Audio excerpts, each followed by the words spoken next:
Halo anak-anak, Assalamualaikum warahmatullahi wabarakatuh. Salam sejahtera untuk kita semua. Apa kabar kalian semua? Mudah-mudahan kalian semua dalam keadaan sehat dan selalu menjaga kesehatan. Kali ini kita akan belajar tema 2 rukun dalam perbedaan. Subtema 2, bekerja sama mencapai tujuan. Sebelum kita lanjutkan, mari kita membaca bacaan berikut ini. Pada tanggal 25 Oktober 1945, datanglah tentara sekutu yang dipimpin oleh Brigadir Jenderal Malabi. Tanggal 27 sampai 30 Oktober 1945, terjadi kontak senjata antara para pemuda Indonesia dengan pasukan Inggris. Dalam pertempuran ini, pasukan Inggris dapat dipukul mundur. Bahkan, puncak dari pertemuan tersebut adalah terbunuhnya pemimpin pasukan Inggris, Brigadir Jenderal Malabi.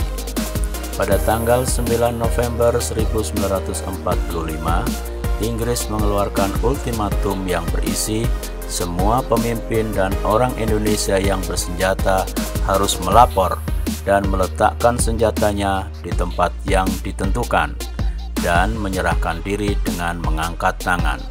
Namun, ultimatum tersebut ditolak oleh pihak Indonesia. Pada tanggal 10 November 1945, terjadi pertempuran yang sangat dahsyat. Pasukan Inggris menggempur Surabaya dari darat, laut, dan udara. Peristiwa 10 November ini diperingati sebagai Hari Pahlawan.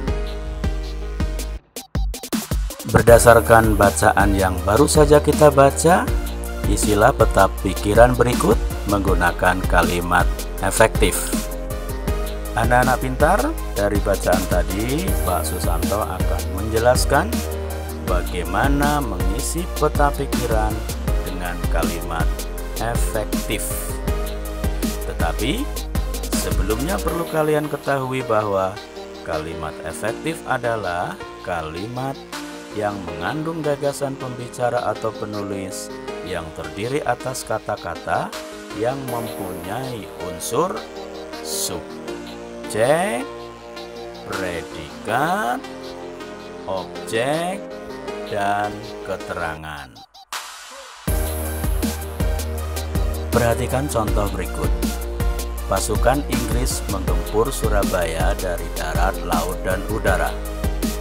Dari kalimat tersebut kita bisa bertanya, siapa yang menggempur Surabaya? Pasukan Inggris. Nah, pasukan Inggris ini adalah subjek. Pertanyaan berikutnya, apa yang dilakukan pasukan Inggris? Menggempur. Kata menggempur ini adalah predikat. Pertanyaan berikutnya, apa yang digempur pasukan Inggris? Surabaya. Nah, kata Surabaya adalah objek. Dari mana saja pasukan Inggris menggempur Surabaya? Jawabannya dari darat, laut, dan udara. Kelompok kata dari darat, laut, dan udara ini dinamakan keterangan.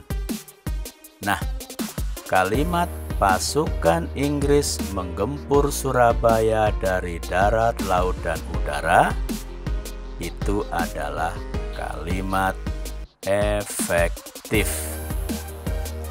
Jelas ya? Selanjutnya, bagaimana ciri-ciri kalimat efektif? Ciri-ciri kalimat efektif diantaranya 1. Memiliki unsur penting atau pokok minimal unsur subjek dan predikat. 2. Menggunakan struktur bahasa yang tepat. 3. Memenuhi kaidah ejaan yang berlaku. Yang keempat, menggunakan pilihan kata atau diksi yang tepat dan sesuai kebutuhan. Contoh kalimat efektif yang dapat kalian buat sendiri berdasarkan bacaan yang sudah kita baca sebelumnya, misalnya sebagai berikut.